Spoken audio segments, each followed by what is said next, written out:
Welcome back. It's time for the panel that cuts through the spin, that gives you a real insight into what their parties are thinking and their electorates as well. Jason Falinski is giggling before we can even get to the introduction. I'm not sure why. Is that not true? And here's Patrick Gorman as well. Thank you. It is a panel. Patrick What a had warm to come introduction. 4,000 kilometres to be. Is this the first time we've been in the studio for a while too? Quite a while. Well, and you rocked up on time. Which And I is rocked up on bonus. time, which is always nice, yeah. No Well, I'm a very division. busy person, you know. Well, we've moved to a Monday. It's prime time, so I hope you don't disappoint. Do we What are need... your ratings at this hour? Hey, look out. Do we need to talk... More importantly, all of your colleagues are watching. I've heard it's really gathering momentum. Popcorn. Now, No, I'm no. scared. In a good way. No, Pat, it is true. Well, I've had a number he's of people who want to know. $91 for litre. I don't know if we've ascertained what you're paying for Labor I couldn't get a bet on for him, but I did get one on for you. Right. You're at $71 Hang on, which to be the next Labor leader. Labor leader. Labor leader. I thought I was putting across a nice centrist view of what's happening, but clearly not.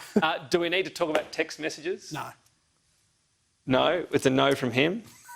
Oh, look, I actually agree. I think this government is distracted by text messages and who hates But hang on, who. does that mean you There want to we talk go. about them? No, Is this you let's talk pretending about- you want to get on with real business but really wanting to talk about text messages? Can I ask about I Bob don't, Carr like, then?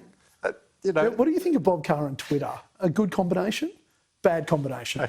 Sort of in the middle combination? Let him... You've got to... No, sorry. In thank you. interviewing, you've got to let them answer. Give them enough rope. look, Thank you. I prefer his diaries. Very Mark educated Latham, diaries. Bob Carr's Bill diaries. cut oats and so on. Have you ever sent a disparaging text about the Prime Minister to a colleague? No, but please don't Hang ask me on. about you. Well, that- Please no, I don't ask me mind- if I've ever I sent a don't mind disparaging comment me. about... Oh, you don't? Never about the Prime Minister. Remember, your colleagues are watching this. I have never... And my phone's open to any of them. Oh, my God. Please, people, give me a chance. No, I don't believe No, I've never sent a disparaging text message about the Prime Minister. Wow. Yeah. Okay.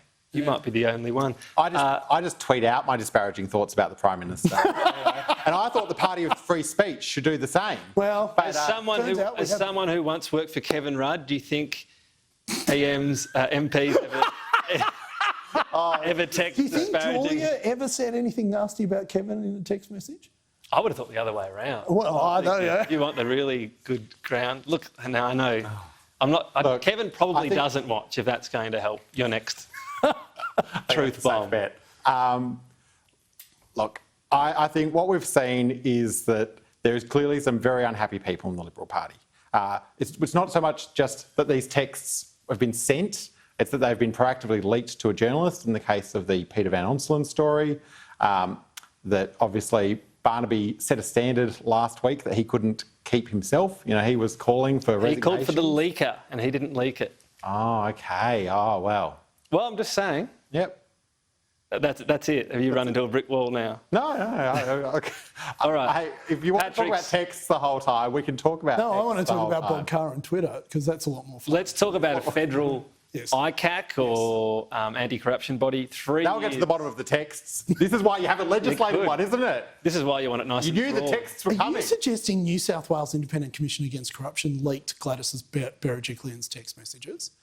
Now, No. we know they go back 10 years. I'm suggesting we could Now, find... that's a thought. 2 years. Now, there's a theory I haven't heard before. What That's a good about theory, this? Patrick? 3 years. This is an election promise. Yes. And it won't even be presented to the Parliament Yeah. legislation in 3 years. That's Yeah. a fail. That's a broken promise, isn't it? Yeah, it is. It is. It's disappointing. I really felt that we should have presented the legislation to the Parliament to at least get debated. I understand the argument. I understand the argument that there's very limited time now between now and the budget. But there wasn't time. There wasn't limited time in this term. But we don't have. We don't have a time machine to go back and. But it wasn't. It past. clearly wasn't a priority to make sure this happened. Oh no, I don't think that's true. I mean, this has been going on for a very long time. I know, but there wasn't There's been enough time to go. as We've got to you present know, something. as Patrick knows. But look, you're asking me. Yes, I'm very disappointed that there's not legislation being introduced into the Parliament for debate, even if it can't be passed in this term. I want to go to you on this. So, in terms of public inquiries, which Labor is pledging to hold, under certain provisions, but there will be public inquiries if you introduce your body, a federal anti-corruption body. If there's an investigation into a sitting Prime Minister, what happens? Does that Prime Minister continue in the job?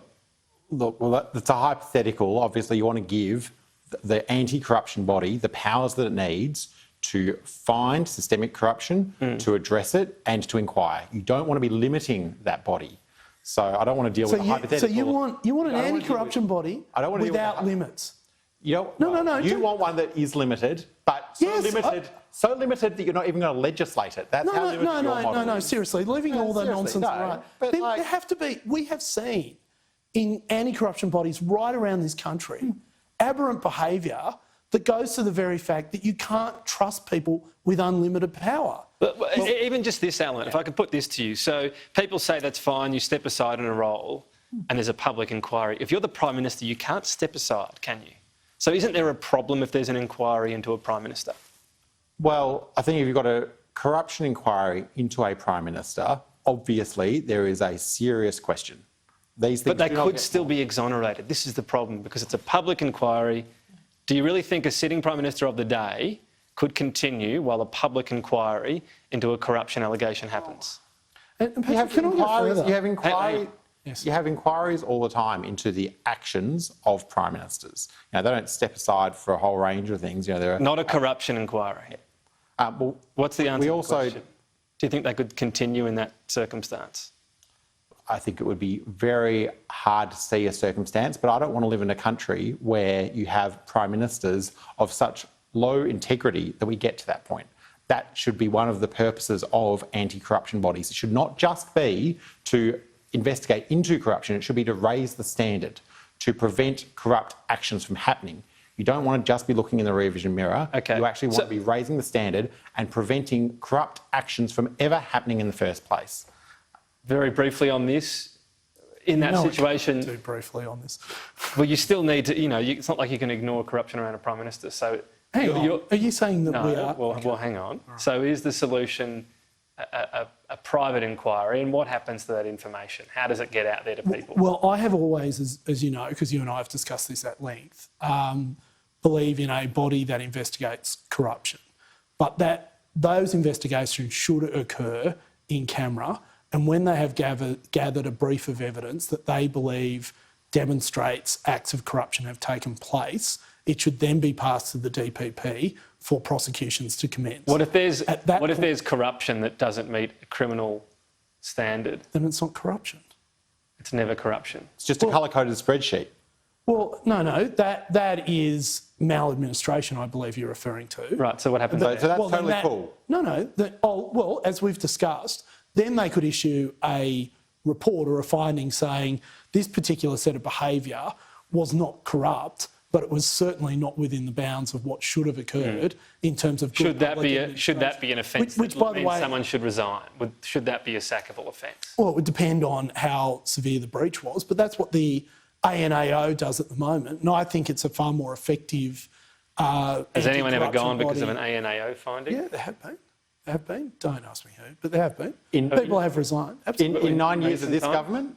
In recent times, once again, I'd have to... Let me find out who that was and I'll put it out. But there have been It'll be at the top of the briefing sheet tomorrow, I'm sure. Well, Ros Kelly comes to mind, but that's quite a while back, yeah. Just a little while back. Only a little bit. 30 seconds. In fact, you've each got 10 seconds for this because I waffle on. Vaccine mandates, do they need to be reconsidered? No. Okay. No. At all? So going to a cafe in Victoria, you can't get in without a vaccine? Oh, you mean as the COVID sort of drifts out? Well, yes, of course they'll be reconsidered. As the Can we think about it right now, in particular on the broader population? Well, I'm sure people are thinking about it right now, but the circumstances they exist now doesn't. What do you think? Oh, I don't think it's a priority. I've always backed the state governments to make these decisions. And let's just remember, I support the Prime Minister when he was Social Services Minister in terms of mandating further vaccinations for children. A lot of these crazy protesters who are campaigning against this stuff now, they were completely silent when we were mandating this. Do we get dangerous about calling them crazy protesters? Do we want to bring them back into the fold rather than push out to genuine anti-vaxxers? Because you talk about health advice. Health advice might say, hey, if you make it mandatory, we'll drive up vaccination by 2%, but there are social costs to it. Don't we need to weigh up the health advice increasingly? But right now, what we need is to get people vaccinated. And like it or not, the vaccine mandates have been a successful measure to get more people vaccinated and can keep more people out of hospital and having severe illness. I've just had it. No, They've also been limited too. well, depends what. Depends Well, I mean, where they've you go. been aged care, healthcare, education. Yeah, but in terms of getting into places, look, I do have a text from my producer asking if I want to take the panel over the break, but no is the answer, Cam. We better get them out of here. When we come back instead. Oh, Cam! That's not him, it's me. Oh, right. It's us, actually. Right, that's it. I'm definitely bringing the the trophy in next week. When we come back, it'll be just me, unfortunately. The